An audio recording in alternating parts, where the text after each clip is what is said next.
রাজার কাছে এসে মানুষ জানিয়ে দিল, ও আমাদের রাজা মশাই, আমরা যে আনা সাগরকে পবিত্র পানি বলে মানি, ওই পানিতেই মুসলমান কোন উযু করে, মুসলমান কোন তারা তাদের পছন্দের খানা খায়, আর ওই পানিতে সেই হাত টাত বাসন ধোয়, আমাদের পবিত্র পানিকে অপবিত্র করে দিচ্ছে। তাই গরিবে নওয়াজকে পানি লিয়া বন্ধ করে দাও। আমাদের গরিবে নওয়াজের কাছে সৈন্য চলে এলো, এই পানি তোমরা ব্যবহার করতে পারবে না, এই পানি তো তোমাদের জন্য নয়, এই পানি আমাদের পূর্ণ পানি, এই পানিতে তোমরা উযু করতে পারবে না, এই পানিতে তোমরা খাওয়া দাওয়ার পরে ধৌত করতে পারবে না। গরিবে নওয়াজ তাদেরকে বলেছিলেন, বিশাল এলাকা পানি, আনা সাগর, এক কিনারে আমরা উযু করি এবং হাত মুখ ধুই, তো তোমাদের অসুবিধে কি হয়? আর পানি তো সৃষ্টিকর্তা সবার জন্য বানিয়েছে, কিন্তু তারা ক্ষমতার জোর দেখাতে গেল, কেন তাদের হাতে রাজ ক্ষমতা রয়েছে। যুগে যুগে রাজ ক্ষমতাশালীরা ইসলামের সব থেকে বড় দুশ্মন হয়েছিল, মাথায় রেখে দেবে। এ যুবকেরা, তরুণেরা, গরিবে নওয়াজকে যখন তারা চাপ দিল, না হুকুম রাজার পানি নিতে পারবে না, গরিবে নওয়াজ হযরতে কুতুবউদ্দিন বখতিয়ার কাকি রহমাতুল্লাহ আলাইহি বলল, এ বাবা কুতুবউদ্দিন, এরা মনে হয় পানি আর আমাদেরকে নিতে দেবে না, যাও বাবা, এক মগস বা এক পাত্র বা এক লুটা পানি তুলে নাও, যেটা প্রয়োজনে আমাদের কাজে লাগতে পারে। ওই পানিটা যখন তুলবে, আনা সাগরকে বলবে, আল্লাহ নবীর পাঠানো মঈনুদ্দিন তোমাকে ডেকেছে। এ যুবকেরা, তরুণেরা, বাবেরা, হযরতে কুতুবউদ্দিন বখতিয়ার কাকি লুটা ডুবালো, আর লুটা যেই উঠলো, সমস্ত আনা সাগরের পানি গায়েব হয়ে গেল। কিতাবের মধ্যে লেখা আছে, আনা সাগরের পানিকে আল্লাহ সংকুচিত ছোট করে ওই লুটার মধ্যে প্রবেশ করিয়ে দিয়েছে।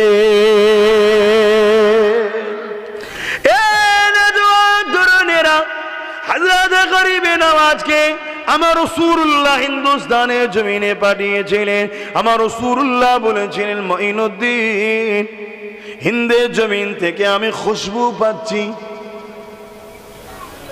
ওখানে যান, দ্বীন ইসলামের কথা মানুষকে শোনান। আমি রাসূলুল্লাহ ওখান থেকে আমার ভাইদের খুশবু পাচ্ছি।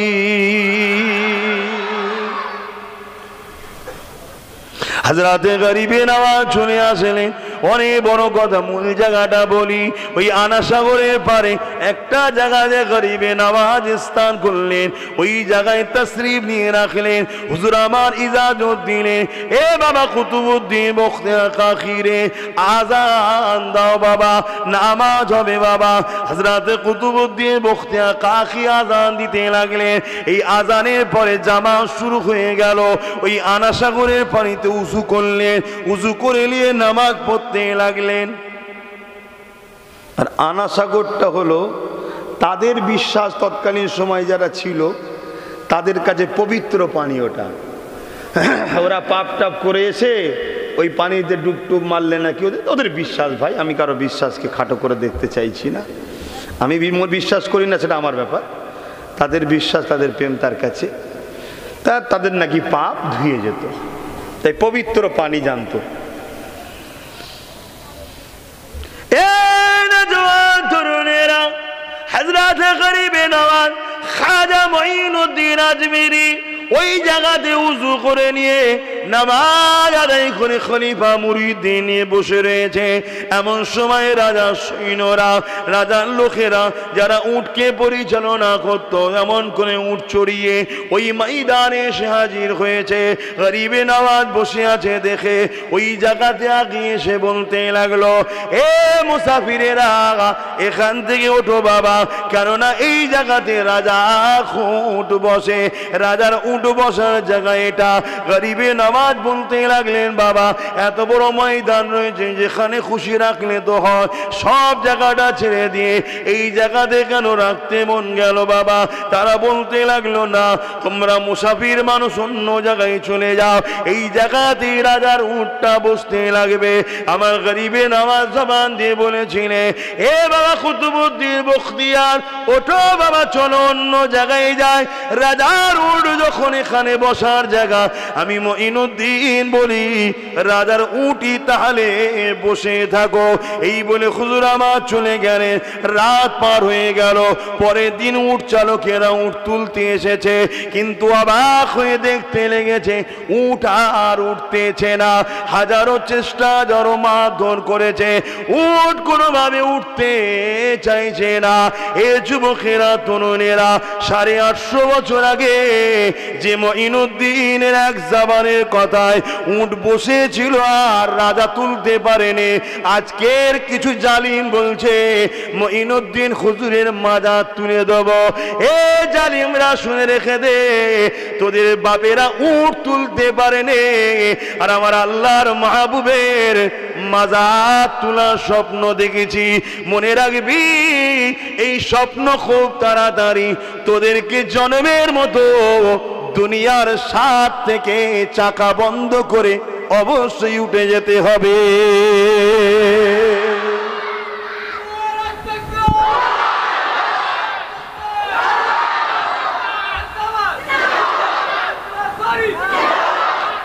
এটা কিসের জোরে হচ্ছে? নবীর প্রেম, আদব। কথা বুঝে আসছে? ঈমান। হুজুরের প্রেমিক ছিলেন গরিবে নওয়াজ।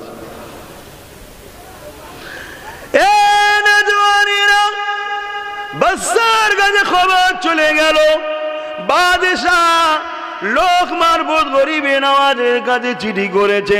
কিন্তু তার আগের একটা পয়েন্ট আপনারা নোট করবেন। ওই বাদশাহ তৎকালীন সময় যে ছিল, তার মা যখন মারা যাবার সময় হয়ে গিয়েছিল, একটা চিঠি লিখেছিল। ওই চিঠির মধ্যে ছেলেকে বলেছিল, বাবারে, তোর রাজত্ব চলাকালীন একজন মুসলমান আসবে, তার বিরুদ্ধে লাগবি না বাবা, সে তোর রাজত্ব নিতে আসবে না বাবা, তার রাজত্ব দখলের কোনো নেশা থাকবে না বাবা, সে গরিবদের ঘরে ইনসাফ দিতে আসবে, সে মজলুমদের ঘরে জালিমদের হাতে বাঁচাতে আসবে, সে এক মালিক আল্লাহ পাকের বাণী শোনাতে আসবে, সৃষ্টিকর্তার কথা শোনাতে আসবে। তার পিছনে বাবা লাগবি না। যদি লেগেছিস তোর রাজত্ব যাবে, তুই যাবে। আর যদি তুই তাকে সম্মান করি, ভালোবাসি, তাহলে তোর রাজত্ব থাকবে, তোর কোনো ক্ষতি হবে না। এই খবরটা যখন রাজার কাছে গেল যে একজন মুসলমান এসেছিল একদল, তাদেরকে তাড়িয়ে দিয়ে উট বসিয়েছিলাম, ওই উট আর কোনোভাবে উঠছে না। ওই রাজা ঘরে গিয়ে চিঠিটা বার করেছে। চিঠিটা যখন দেখলো মায়ের লিখা ওইটাই রয়েছে, তখন সেই রাজা মনে করতে লাগলো, মায়ের বয়স তখন 90 বছর ছিল, মায়ের মাথা মনে হয় ঠিক ছিল না। আমার হাতে সৈন্য রয়েছে, আমার দিকে মিলিটারি রয়েছে, আমার দিকে হাজারো পাওয়ার রয়েছে, পুরো দেশের ক্ষমতা আমার হাতে। এই গুটি কত মুসলমান নাকি আমার ক্ষতি করে দেবে। আমার মায়ের মাথা ঠিক ছিল না। আজও আমি বলে যাই, দেশের হুকুমাতকে রাজত্ব করছো, করে যাও, দেশ চালাচ্ছ, চালাগে যাও, দেশের টাকা লুটে বিদেশে পাচাচ্ছ, যা পাচ্ছ জনগণের সঙ্গে বুঝে লেগে যাও। আমার মঈনুদ্দিনের সঙ্গে যদি লাগো, আল্লাহ দুনিয়া তো তাবাহ করে দেবে, আখিরাত তো মিটিয়ে দেবে। শুনছেন তো নাকি? আমিও ভবিষ্যৎবাণী সতর্ক করে যাচ্ছি, সুদূরে যাও, যেখানে যেখানে মাথা মারতে নাই। কে নরম জায়গায়, গদি জায়গায়, বালিশে তোষকে মাথা মারা আলাদা কথা। বালিশে মারতে মারতে কেউ যদি দিয়ালে মেরে দেয়, অসুবিধা আছে না? দিয়ালে মারলে তবুও মাথা ফাটে, আর এই যে জায়গায় মাথা মেরেছি, মাথার ব্রেন না ঢিলে হয়ে যায়। কে? খোদার মা, দুনিয়ার বার তখন হয়ে যাবে। গরিবে নওয়াজের কাছে রাজা চিঠি করে দিল, যাও গিয়ে ওনাকে বলো। ওই চিঠি নিয়ে এসে হাজির হয়ে গেল। গরিবে নওয়াজকে জানিয়ে দিয়েছে রাজা যে ওই অবালা পশুগুলো খেতে পারছে না, ওই জাদু যা করেছে উঠিয়ে নাও। গরিবে নওয়াজ চিঠি দেখে তাদের ঘরে জানিয়ে দিল, আমরা ইসলামের অনুসারী, আমরা কখনো কাউকে কষ্ট দিতে চাই না।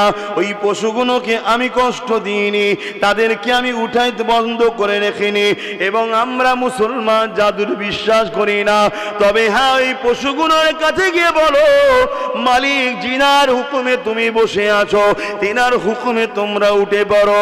এই কথা যখনই বলল, সঙ্গে সঙ্গে সে যখন পশুগুলোকে বলল, সমস্ত উটগুলো উঠে দাঁড়িয়ে চরণ ভূমিতে চলতে লাগলো। এই না জওয়ান তরুণেরা, কিন্তু রাজা এই রাগ পিছনে রয়ে গেল। রাগকে মিটাবার জন্যে সে এমন করে নানান দিকে চেষ্টা করতে লাগলো। রাজার কাছে এসে মানুষ জানিয়ে দিল, ও আমাদের রাজা মশাই, আমরা যে আনা সাগরকে পবিত্র পানি বলে মানি, ওই পানিতেই মুসলমান কোনো উজু করে, মুসলমান কোনো তারা তাদের পছন্দর খানা খায়, আর ওই পানিতে সেই হাত তার বাসন ধোয়। আমাদের পবিত্র পানিকে অপবিত্র করে দিচ্ছে। তাই গরিবে নওয়াজকে পানি লিয়া বন্ধ করে দাও। আমাদের গরিবে নওয়াজের কাছে সৈন্য চলে এলো, এই পানি তোমরা ব্যবহার করতে পারবে না, এই পানি তো তোমাদের জন্য নয়, এই পানি আমাদের পূর্ণ পানি, এই পানিতে তোমরা উযু করতে পারবে না, এই পানিতে তোমরা খাওয়া দাওয়ার পরে ধৌত করতে পারবে না। গরিবে নওয়াজ তাদেরকে বলেছিলেন, বিশাল এলাকা পানি, আনা সাগর, এক কিনারে আমরা উযু করি এবং হাত মুখ ধুই, তো তোমাদের অসুবিধে কি হয়? আর পানি তো সৃষ্টিকর্তা সবার জন্য বানিয়েছে। কিন্তু তারা ক্ষমতার জোর দেখাতে গেল, কেন তাদের হাতে রাজ ক্ষমতা রয়েছে। যুগে যুগে রাজ ক্ষমতাশালীরা ইসলামের সব থেকে বড় দুশ্মন হয়েছিল, মাথায় রেখে দেবে। এ যুবকেরা, তরুণেরা, গরিবে নওয়াজকে যখন তারা চাপ দিল, না হুকুম রাজার পানি নিতে পারবে না, গরিবে নওয়াজ হযরত কুতুবউদ্দিন বখতিয়ার কাকি রহমাতুল্লাহ আলাইহি বলল, এ বাবা কুতুবউদ্দিন, এরা মনে হয় পানি আর আমাদেরকে নিতে দেবে না। যাও বাবা, এক মগস বা এক পাত্র বা এক লুটা পানি তুলে নাও, যেটা প্রয়োজনে আমাদের কাজে লাগতে পারে। ওই পানিটা যখন তুলবে, আনা সাগরকে বলবে, আল্লাহ নবীর পাঠানো মঈনুদ্দিন তোমাকে ডেকেছে। এ যুবকেরা, তরুণেরা, বাবেরা, হযরত কুতুবউদ্দিন বখতিয়ার কাকি লুটা ডুবালো, আর লুটা যেই উঠলো, সমস্ত আনা সাগরের পানি গায়েব হয়ে গেল। কিতাবের মধ্যে লেখা আছে, আনা সাগরের পানিকে আল্লাহ সংকুচিত ছোট করে ওই লুটার মধ্যে প্রবেশ করিয়ে দিয়েছে। আল্লাহর ক্ষমতা আছে না নাই? সৃষ্টিকর্তার ক্ষমতা আছে না? ছুঁচ দেখেছেন? ছুঁচ এই সেলাই করে রে বাবা, হ্যাঁ, ওই ছুঁচের পিছনের ছিদ্রটা কত ছোট দেখেন না? আচ্ছা, এরকম ছিদ্রের ভেতর দিয়ে আল্লাহ চাইলে একটা উটকে গলাতে পারবে? ঠিক করে বলুন। আরে সায়েন্সের যুগের ছেলে কি পাগলের মতো কথা বলছেন? পারবে? ওই ছিদ্রে উট ঢুকে যাবে? হ্যাঁ, উট কেন, পুরো পৃথিবীকেও আল্লাহ চাইলে গলাতে পারবে। জোরে বলুন সুবহানাল্লাহ। আল্লাহ তো তিনি, জিনার ডিকশনারি তো অসম্ভব বলে কিছু নাই। জোরে বলুন সুবহানাল্লাহ। হায় হায়, গরিবে নওয়াজ তিনার ভরসাই চলে, আর আমরা কার ভরসায় চলি? মুখের কথা, দিলের কথাটা জানতে চাইছি। বলুন বলুন। যদি চলেন তো ভালো কথা, আলহামদুলিল্লাহ, আর যদি না চলেন তাহলে আর কিছু করার নেই। দুনিয়াও যাবে, আখিরাতে যাবে। আল্লাহকে ভয় করুন, অন্য কাউকে নয়। ওয়ালিমান খাফা মাকাম রাব্বিহি জান্নাতান। সূরা রহমানে আল্লাহ বলছে, যারা আমাকে ভয় করে, অন্য কাউকে করে না, আমাকে শুধু ভয় করে, আমি আল্লাহ তাদের জন্য দুটো দুটো জান্নাত দেবো। জোরে বলুন সুবহানাল্লাহ। শুনছেন আল্লাহর ভয় করার কত বড় ফজিলত? আল্লাহকে ভয় করুন। হযরত গরিবে নওয়াজ খাজা মঈনুদ্দিন আজমিরি রাহমাতুল্লাহ আলাইহি দেখেন এই খবরটা বাদশার কাছে চলে গেল। বাদশা মন্ত্রী আমলাদেরকে নিয়ে বসে গেল। আরে মঈনুদ্দিন কি চাইছে, ওই মুসাফির মুসলমানটা কি চাইছে, যদি কেউ বলতে লেগেছে মনে হয় রাজ ক্ষমতা চাইছে। ওই সময় রাজা বলছে রাজ ক্ষমতা চাইলে কি করে দেওয়া যেতে পারে, কি করে দেওয়া যেতে পারে? অনেকের ধারণা আব্বাস সিদ্দিকী কি চাইছে, মনে হয় ও সিএম হবে। আজকে অনেকে ভাবছে না, আমি ওপেন বলে যাচ্ছি, খারাপ নেবেন না। ওই চেয়ারের জন্য আমার এক সেকেন্ডের জন্য কোনোদিন খেয়াল আসে না, নাউজুবিল্লাহ মিন জালিক। আমি কি চাই? আমি চাই আমার মসজিদ, আমার মাদ্রাসা, আমার দ্বীনের উপরে কেউ আঘাত না দেয়। আমি চাই কি আমার কওমকে কেউ যেন না লোটে, এটা আমি চাই। কথা মাথায় ঢুকছে না? দেখে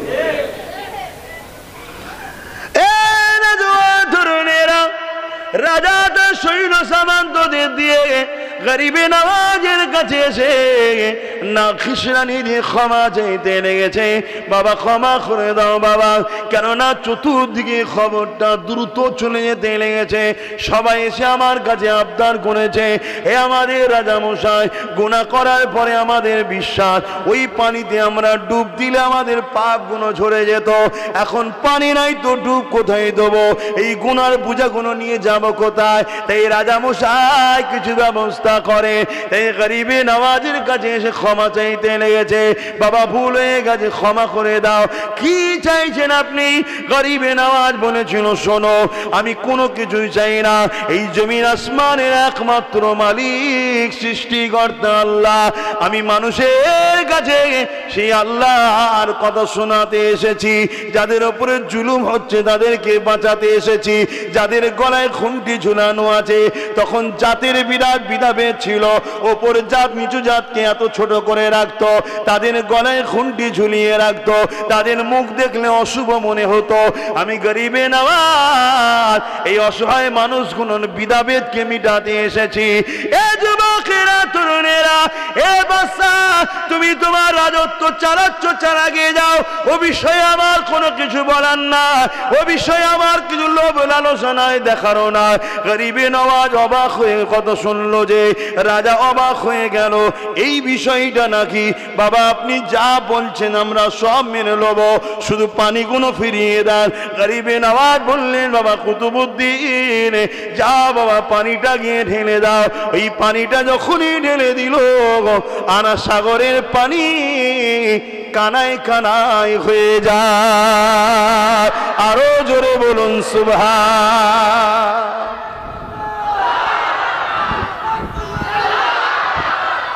আজকে আমরা তো এটাই বলছি, তাই তো নাকি? কেন্দ্র সরকার দেশ চালাচ্ছ, চালাগে যাও।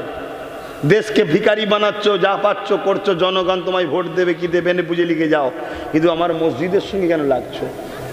আমার মাদ্রাসায় কেন লাগছো? কি বলবো না, বলবো না? এটা করলে তো ছেড়ে দেওয়া যাবে না। কি ছেড়ে দেওয়া যাবে? কেন? এটা আমাদের ইমানের ব্যাপার। তুমি এখানে কেন হাত দিচ্ছ? হ্যাঁ, সংবিধান যখন আমাকে রাইট দিয়েছে, আমি আমার সম্পত্তি, আমার ধর্মীয় বিষয় নিয়ে আমি হাসি খুশি থাকবো। কখনো তো আমরা কারো মন্দির, কারো গির্জা, কারো গুরুদুয়ার নিয়ে কখনো আমরা খারাপ মন্তব্য, জুলুম করতে যাই না তো। কিন্তু আমার মসজিদের সামনে এসে নাচছে কেন? তুমি কি করছো? কেন বলবো না, বলবো। এটাই তো আমরা চাই, যে ভেদাভেদ না হয়। তুমি তোমার লে থাকো, আমি আমার লে থাকি। তোমায় পছন্দ করে লোক বসাবে কি বসাবে না লোক আর তুমি বুঝে নেবে। বাবা ওলি আমাদের অত চিন্তা ভাবনা নেই। কথা মাথায় ঢুকছো না? ঢোকে না।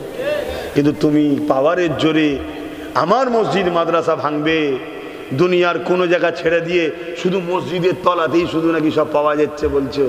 এগুলো সব বন্ধ করা দরকার আছে না? না, এটা তো আমরাও বলবো। কি বলবেন না? বলতে হবে, এটা ইমানি দায়িত্ব তো। আমার মঈনুদ্দিন আজমিরি আরো দু একটা কথা কি বলবো। সবাই বলছেন, হাত তুলে বলুন মাশাআল্লাহ। আল্লাহ গরিবে নামাজের রুহানি দোয়া আপনাদেরকে মিলাক। বলুন সুবহানাল্লাহ, বলুন আল্লাহুম্মা আমিন। মনে রাখবে, তোমাদের ঘরে গরিবে নামাজ ভারতবর্ষে রেখেছে। কোনো মায়ের লাল নেই তোমাদের ঘরে ভারত থেকে তাড়াতে পারে।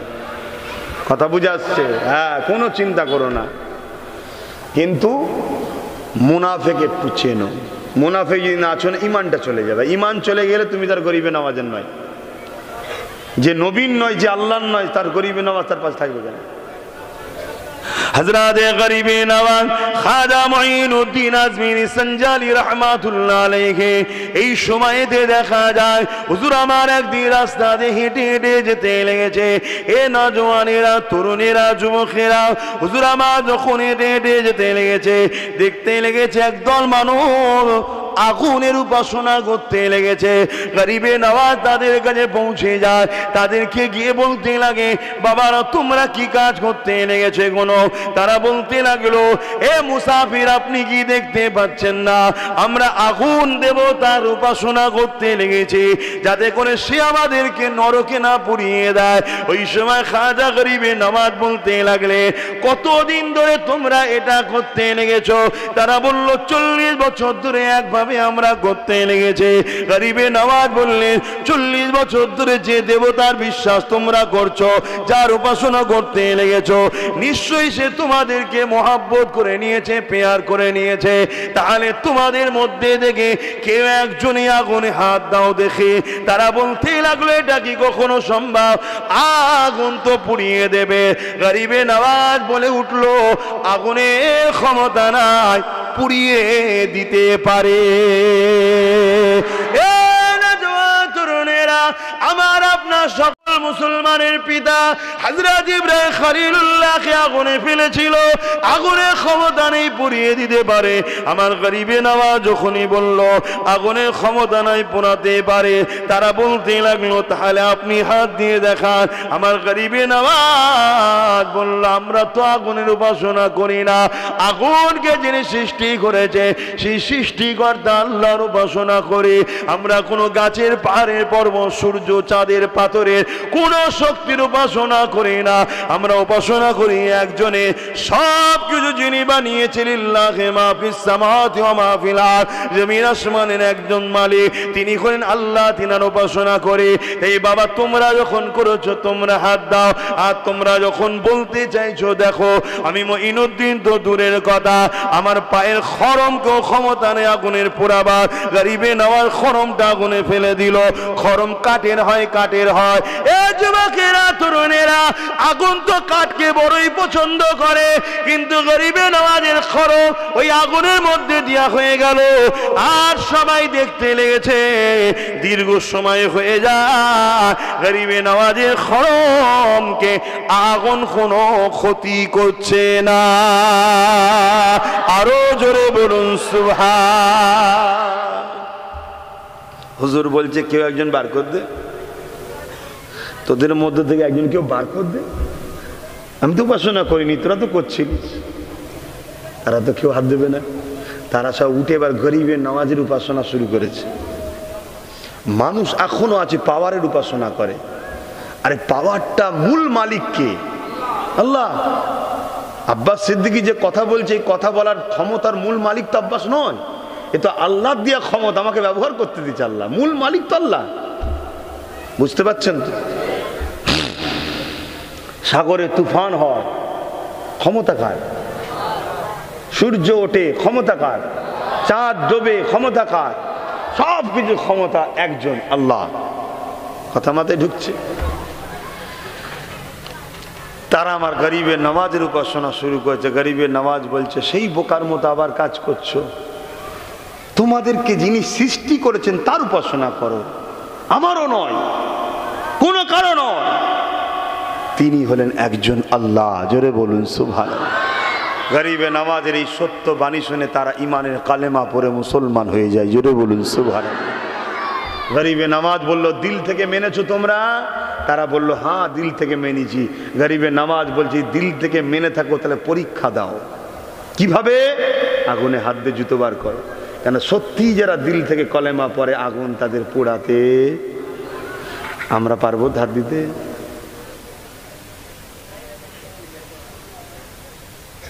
কিছু বুঝতে পারছেন? তাহলে আমাদের দুর্বল কোথায় হয়েছে? আমরা কলমা পড়েছি, কিন্তু কলমার গাছ আর বেঁচে আছে কি সন্দেহ হচ্ছে। কেন? ওই গাছটা দুটো জিনিস চাই। যে কোনো গাছ লাগান, মাটি চাই আর পানি চাই, তাই তো নাকি? আর আবহাওয়া যেটাকে বলা হয়, এক হলো মাটি আর এক হলো আবহাওয়া। এখানকার আবহাওয়ার গাছ মক্কার মতো জায়গাতে হবে না, ওখানকার আবহাওয়ার গাছ এখানে হবে না, এক এক জায়গার এক এক রকম আবহাওয়া, এক রকম মাটি। তা ইমানের গাছ যে পড়েছি লা ইলাহা ইল্লাল্লাহু মুহাম্মদ রাসূল, অর্থাৎ ইমানের চারা লাগিয়ে দিলাম, এটাকে তো বেঁচিয়ে রাখতে হবে। এটাও বেঁচিয়ে রাখতে গেলে দুটো জিনিস লাগে, একটা হলো আবহাওয়া আর একটা হলো মাটি। এই আবহাওয়াটা কি? নবীর প্রেমের আবহাওয়া, নবীর আদবের মাটি। যদি থাকে গাছ বেঁচে থাকবে, না হয় কলেমা পড়েও বেঈমান হয়ে যাচ্ছে। শুনছেন তো নাকি? আমি ঘুরিয়ে ফিরিয়েছি, এক জায়গায় আপনাকে আনছি, নবীর সঙ্গে জুড়ুন, নবীর সঙ্গে জুড়ুন। আল্লাহ বলছেন, হাবিব কোরআনে জানাচ্ছে আল্লাহ, মুনাফিকের বৈশিষ্ট্য হলো এটা, মুনাফিক আল্লাহর দিকে ছুটে ছুটে যায়, আর হাবিব আপনার বেলা তারা হোঁচট খায়। শুনছেন তো নাকি? মুনাফিকের একটা বড় নমুনা আল্লাহ কোরআনে রাসূলকে জানাচ্ছে, হাবিব আপনার আমার জন্য মুনাফিক আমার দিকে আর তার আল্লাহর দিকে ছুটে ছুটে যায়, হাবিব আমার দিকে ছুটে ছুটে আসে। আর যখন দরবারে রিসালাতের তাজিমের কথা বলা হয়, সর ঝুঁকাকে চলো, তখন তারা একটুখানি কেমন কেমন করে, এ শিরক হয়ে যাবে, এটা হয়ে যাবে, ওটা হয়ে যাবে, এই বলে না, বলে না। আল্লাহ কোরআনে বলছে এরা হলো সব থেকে বড় মুনাফিক, হাবিব এদেরকে চিনুন। শুনছেন তো নাকি? আর এইসব মুনাফিক বক্তা মৌলী সাহেবদের পাল্লায় যদি আমরা পড়ে যাই, আমাদের ঈমান থাকবে? আজকে সমাজে কথা কি, আমার নবীর ইলম নিয়ে কথা হচ্ছে। কেউ বলছে আমার নবী অন্তরের খবর জানে না, কেউ বলছে ইলমে গায়েব জানে না, কেউ বলছে এতটুকু জানে অতটুকু জানে না, কেউ বলছে জানতেন ভুলে যায়, কেউ আবার বলছে আবা তাসা আলিফ বেত এসে পড়তে পারে না, কেউ বলছে আমি মিশর থেকে পড়ে এসছি, আমি বিরাট শিক্ষিত। কথা বুঝে আসছে না? না, হাই রে মূর্খ, তুই আমার নবীর ইলম মাপতে যাচ্ছিস? হ্যাঁ, এই আওকাতটা তোকে কে দিল? এই ক্ষমতাটা তোকে কে দিল? যে নবীর শানে গলার আওয়াজের থেকে আওয়াজ ওপরে উঠে গেলে জীবনের সব আমল বরবাদ হয়ে যায়। হ্যাঁ, এলেমের গরম এত, এলেমের গরমেই তো ইবলিস শয়তান ধ্বংস হয়ে গেছে। আমি মিশর পড়ে এসেছি, আমি যা বলবো সমাজ খাবে। সমাজে যাদের ঈমান নেই তারা খাবে, যারা ঈমান আছে জুতোর তলায় তোমায় রাখবে, জুতোর ওপরে তুলবে না। কথা ঠিক না বে ঠিক গো? কেন আব্বাস সিদ্দিকী হোক আর যেই হোক, আমার নবীর আগে কেউ নয়। ঠিক না বে ঠিক? তো ভাইয়ের আমার নবী পাক সাল্লাল্লাহু আলাইহি সাল্লাম নিয়ে খুব বুঝে বুঝে কথা বলতে হবে। বসিরহাট বড় মাওলানা আল্লামা রুহুল আমিন সাহেব রহমাতুল্লাহ আলাইহি আমরা সবাই চিনি, নাম শুনেছি, তাই তো নাকি? দাদা হুজুরের খলিফা, দাদা হুজুরের ছাত্র, তিনি একটা বই লিখেছেন কালিমাতুল কুফুর। কোন কোন কথায় কুফুরি হয়, কোন কোন কথায় কুফুরি হয়, কাফের হয়ে যাবে, কোন কোন কথায়। সেখানে তিনি বলছে কেউ যদি নবীকে গরিব বলে, নবীকে কেউ যদি গরিব বলে, রাখাল বলে, অনেকে বলেন আমার নবী রাখাল ছিল, বলে না, বলে? হ্যাঁ, এই সব কথা বললেও ঈমান চলে যাবে। এমনকি আমার নবীকে কেউ যদি এতিম বলে, তাও ঈমানের খাতরা হয়ে যাবে। কিন্তু কাউকে সান্ত্বনা দিবার জন্য যদি কেউ বলে তুমি মনে দুঃখ নিও না, আল্লাহ নবী তিনিও বাপ মা হারা ছিলেন, তিনার আব্বা আম্মা চলে গিয়েছিলেন, তিনি এতিম এসিদ ছিলেন, তুমি মনে কষ্ট নেই, এটা আলাদা বিষয়। কিন্তু বারবার কি আমার নবী এতিম ছিলেন, এতিম নবী, এতিম নবী, এতিম নবী, হ্যাঁ, এই যে অসহায় ভাব দেখানো, নবী অসহায়? হ্যাঁ, নবী অসহায়? পুরো কায়নাতকে যিনি আশ্রয় দিচ্ছে তিনি অসহায়? এজন্য আমার নবীর শানে খুব বুঝে বুঝে কথা বলতে হবে। আল্লাহ আমাদের সকলকে হেদায়েত দেন, বুঝার তৌফিক দান করেন, বলুন আল্লাহুম্মা আমিন। আল্লাহ নবীর জীবনে এমনও দিন গেছে, নবী পাক যখন আল্লাহকে সিজদা করেছে, আমার নবী পাকের পিঠের ওপরে তৎকালীন জালিম শাসক যারা ছিল তারা তাদের লোকেদের ঘরে দিয়ে আমার নবীর পিঠের ওপরে পচা দুম্বার ফুরিকে পর্যন্ত চাপিয়ে দিয়েছে। দয়ার নবী আমার নিঃশ্বাস নিতে বড় কষ্ট হচ্ছে, মাথা তুলতে পারছে না। এই অবস্থায় নবী আমার সিজদায় পড়ে রয়েছে। আমার নবী পাকে খলিজা টুকরি খাতুনে জান্নাত ফাতেমা তাজ-জাহরা রাদিয়াল্লাহু তাআলা আনহা, তিনি তখন ছোট ছিলেন। এমন করে এসে ছোট ছোট হাত দিয়ে আব্বার পিঠ থেকে পচা দুম্বার ফুড়িগুলো নাপিয়ে দিতেন। আমার নবী পাক মাথা তুলতেন। এইভাবে জুলুম করেছে। একটা দিন এমন হয়েছে, আমার নবীকে এত ভুঁড়ি চাপা দিয়েছে, পচা দুর্গন্ধময় দুম্বার ভুঁড়ি দিয়ে আমার নবী পাক পুরো চাপা পড়ে গেছে, নিঃশ্বাস নিতে পারছে না। ভাবো যুবক, কত কষ্ট করে ইসলাম এসেছে তোমার গ্রামে। আজকে সেই ইসলামের উপর যদি তোমাদের দরদ না থাকে, আল্লাহ জালিম হুকুমাত বসিয়ে ধ্বংস করে দেবে। কোরআন বলছি। হযরতে খাতুনে জান্নাত আব্বাকে খুঁজতে লেগেছে, পাচ্ছে না। এদিকে আমার নবীর নিঃশ্বাস নিতে কষ্ট হচ্ছে। ওই দুম্বার পচা জায়গা দেখে বুঝতে পেরেছে যে এখানেই মনে হচ্ছে আমার আব্বা থাকতে পারে, কেন রোজ চাপা দেয়। এ নওজওয়ানেরা, তরুণেরা, বাপেরা, আমার নবী পাকের উম্মত উম্মতি গণেরা, সেই রাসূলুল্লাহর মুহাব্বত অন্তরে তৈরি করো। সেই নবী পাকে রেখে যাওয়া আদর্শ অনুযায়ী জীবন কাটাও। আমার নবী পাকের দ্বীনের পক্ষে তোমরা চলো, তাহলে দুনিয়া তো তোমরা কামিয়াবি হবে, আখিরাত আল্লাহ তোমার আমার জন্যে নাজাতের দরজা খুলে জান্নাতি করে দেবে।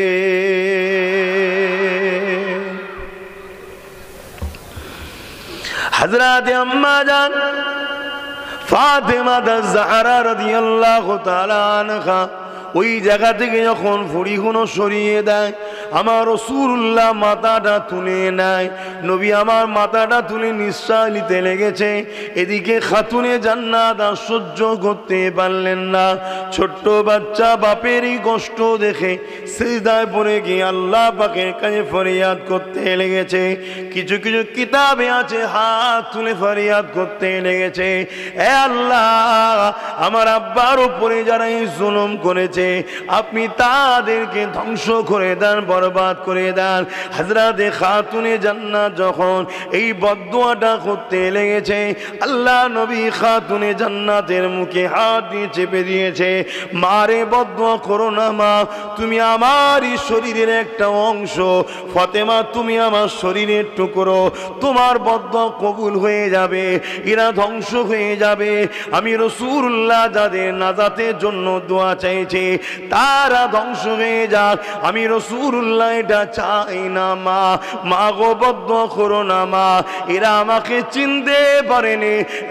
একদিন না একদিন এদের ছেলে আমি রাসূলুল্লাহকে রাসূল বলে জেনে ঈমানের কলেমা পড়ে আমি নবী আমাকে না দেখার পরও আমার জন্য হাসতে হাসতে জান দিয়ে দেবে। আরো জোরে বলুন সুবহান।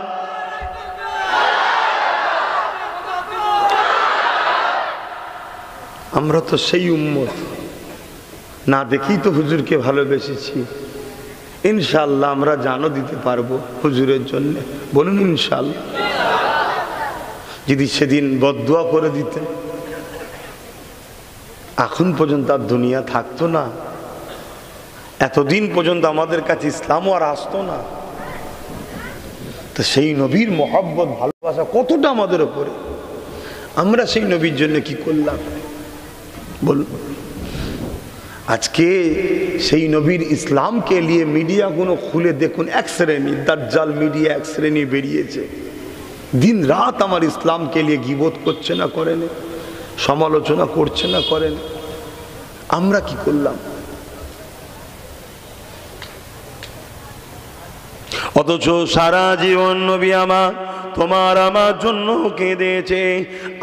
আজও এই সময় এই টাইমেও আল্লাহ নবী রওজা মুবারকে তোমার আমার জন্য এখনো কাঁদতেছে। মানেন তো নাকি? ইহুদিদের আকীদা হলো মোহাম্মদ রসুল মরে পচে গেছে। কাদের আকীদা একটু বলুন? এটা ইহুদিরা প্রচার করে। এবার আপনি বলবেন একদল মৌলানা দাড়িওয়ালা টুপিওয়ালাদের মুখে তো শুনি নবী নাকি মরে গেছে, পচে গেছে, মদিনায় যে কি হবে। তারা ইহুদিদের পয়সায় চলে। কেন চলে? তারা আমার নবীর উম্মতের ঈমানকে নষ্ট করতে চাইছে। তাই মুসলমান সেজেছে, মোল্লা বলি সাহেব, বক্তা সাহেব, পীর সাহেব সেজেছে। আমার নবী হলেন হায়াতুন নবী। জোরে বলুন সুবহানাল্লাহ। কি আপনারা মানবেন না? হায়াতুন নবী। যদি কেউ ওই হায়াতুন নবী অস্বীকার করে সে কাফের হয়ে যাবে, সে ইসলামের মধ্যে থাকবে না। দেখছেন নামাজ পড়ছে, দেখছেন দাঁড়িয়ে আছে, দেখছেন টুপি আছে, দেখছেন কোরআন হাদিস বলছে, দেখছেন হজ করছে। আপনি জানেন মিশরের মাটির তলায় খ্রিস্টানরা মাদ্রাসা করে রেখেছে? আপনি জানেন লক্ষ লক্ষ মিলিয়ন বিলিয়ন কোটি টাকা খরচ করে মাদ্রাসা তৈরি করে সেখানে ওয়াশিংটন থেকে সিলেবাস দেওয়া হয়। ওয়াশিংটন কোথায় জানেন? আমেরিকায়। কেন? এই উম্মতের কাছে নকল ইসলাম দাও, অরিজিনালটা কেড়ে নাও, নকলটা দাও। ইসলাম সেম নামাজ, সেম দাড়ি, সেম টুপি, সেম রোজা, সেম কোরআন দেবে, কথা বুঝে আসছে, কিন্তু কোরআনের ব্যাখ্যাটা করবে ওয়াশিংটন স্টাইলে। আমি গল্প করছি না আপনাদের কাছে, নিতে পাচ্ছেন তো আমার কথা নাকি? এটুকু বিশ্বাস আছে তো নাকি? এই তথ্য চান আমার বাড়িতে কোনোদিন যে বলবেন আমি জেরক্স দেবো। মিশরের মাটির তলায় খ্রিস্টানদের গোপন মাদ্রাসা পত্রিকায় প্রকাশ হয়েছে। উদ্দেশ্য কি? এদের শুধু ঈমানটা নিয়ে নাও। ঈমানটা হলো হুজুরের সঙ্গে সম্পর্ক নাম। যে যত বেশি হুজুরকে মহব্বত ও আদব করে তার ঈমান তত মজবুত। যেমন ভিন্ন কোনো দেশে যেতে গেলে একটা সার্টিফিকেট কি বলে পাসপোর্ট ও ভিসা লাগে, ঠিক তেমনই যা দুনিয়ার দেশ থেকে জান্নাতের দেশে যেতে গেলে একটা ভিসা লাগবে। ওই ভিসাটা হলো হুজুরের মহব্বত ও ভালোবাসা হৃদয়ে রাখতে হবে। জোরে বলুন সুবহানাল্লাহ। না হয় নাজাত নাই। আপনি যতই অর্থ নিয়ে যান, জামা কাপড় নিয়ে যান, টিকিটও থাকলেও আপনাকে কিন্তু এয়ারপোর্ট থেকে ঘুরিয়ে দেওয়া হবে, ভিন্ন দেশে যেতে দেবে না। বর্ডারে আপনাকে চেক করা হবে, ক্যান্সেল। আর আখেরাতে জান্নাতে যাওয়ার বর্ডার হলো কবর থেকে শুরু। শুনছেন তো নাকি? এটা হলো পলিসি। আল্লাহ নবী আজ রওজা মোবারকে আমার আপনার জন্য কাঁদছেন। নবী আমার সারাটা জীবন তোমার আমার জন্য কেঁদেছেন। আজও রওজা মোবারকে আল্লাহ নবী উম্মতি উম্মতি উম্মাত উম্মাত করে কাঁদছে।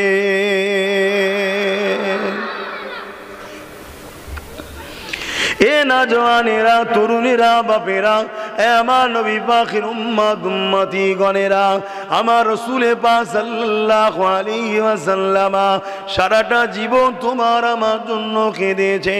যখনই কেঁদেছে কান্নার উদ্দেশ্য ছিল আল্লাহ আমার উম্মত উম্মতিদের মাফ করে দেন, আল্লাহ আমার উম্মত উম্মতিদেরকে নাজাত দিয়ে দেন, আল্লাহ আমার উম্মত উম্মতিদের উপরে আযাব গজব দিয়ে শেষ করে দেবেন না। কেননা আমি রাসূলুল্লাহ এদেরকে বড়ই ভালোবাসি।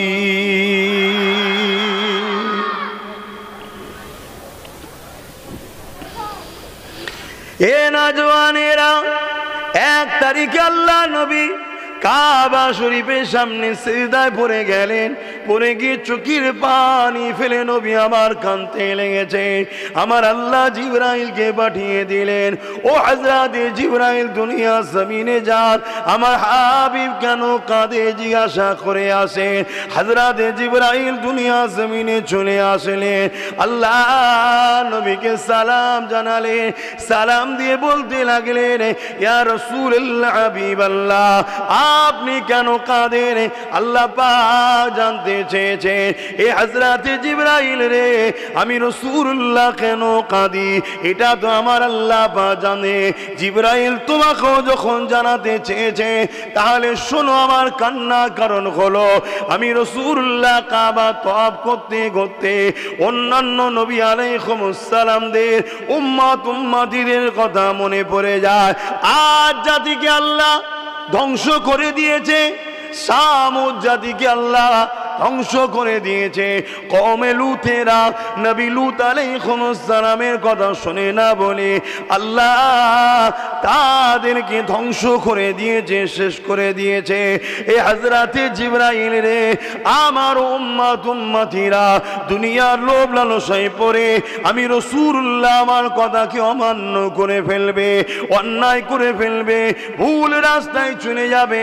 আমি রাসূলুল্লাহ আমার বড় ভয় হয় আমার উম্মতিদের উপরে আল্লাহ আযাব ধ্বংস দিয়ে তাদেরকে ধ্বংস যেন না করে দেয়। এ হযরতে জিবরাইল, আমি রাসূলুল্লাহ আমার উম্মতিদের জন্য কাঁদতেছি। আল্লাহ আওয়াজ দিয়ে দিলেন, একটু খুলে নিচ্ছি ভাই, গরম হচ্ছে, বাইরে ঠান্ডা লাগছে আর ওয়াজ করতে গেলে গরম হয়ে যাচ্ছে। দরুদ শরীফ আল্লাহুম্মা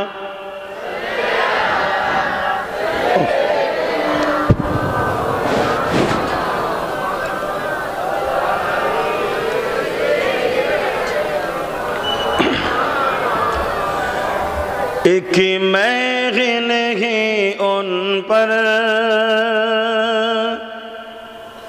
कुर्बान ज़माना है।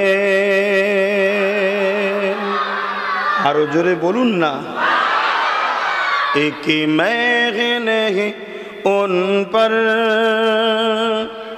कुर्बान ज़माना है।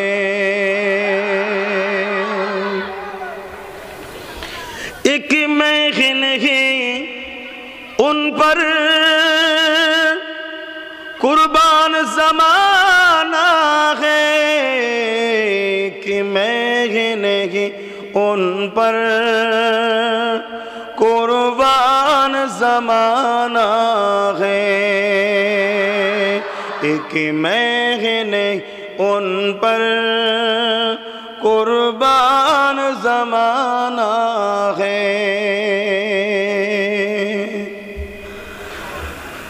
कल पुल से जिसने हमें खुद ही पार लगाना है, कल पुल से जिसने हमें खुद ही पार लगाना है। जगरा का ओ बाबा है, हसनैन का नाना है। जगरा का ओ बाबा है, हसनैन का नाना है। আমার নবী ছাড়া কেউ পুলসিরাত পার হতে পারবে না ভাই। পুলসিরাত বোঝেন তো? একটা রাস্তা, একটা পুল, চুলের থেকেও সরু, হীরের থেকেও ধার, এর ওপর দিয়ে যেতে হবে জান্নাতি ঘরে, তলায় জাহান্নাম।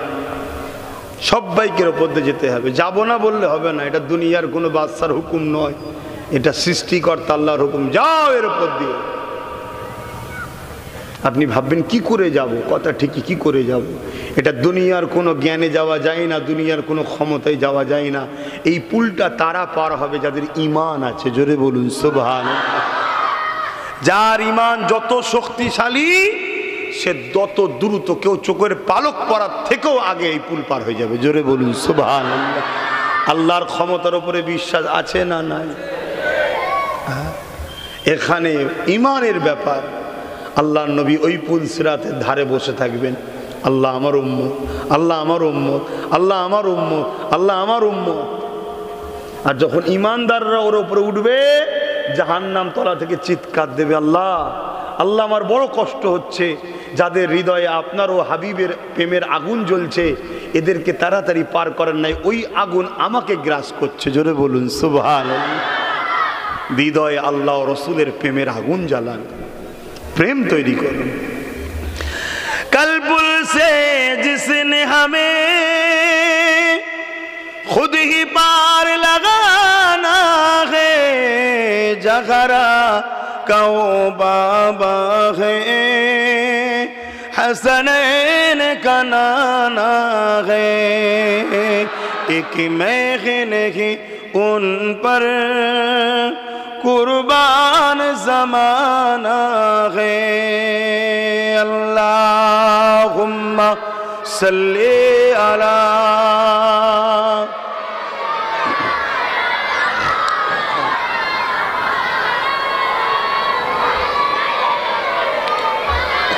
আমার আব্বা জানেরা, বাপেরা, ভাইয়েরা, আল্লাহ নবী, নূর নবী, দয়ার নবী কাবা শরীফের সামনে সেজদায় পড়ে কাঁদছে। আল্লাহ, আদ জাতির লোকেরা নবী আদ আলাইহিস সালামের কথা না শোনার জন্য তাদেরকে আপনি ধ্বংস করে দিয়েছেন। সামুদ নবীর কথা না শোনার জন্যে সামুদ জাতিকে আল্লাহ ধ্বংস করে পুরো জাতিটাকে শেষ করে দিয়েছে। কওমে লূত আলাইহিস সালামের কথা যখন না শুনেছে, আল্লাহ তার কওমকে পুরো পাথর বানিয়ে দিয়েছে।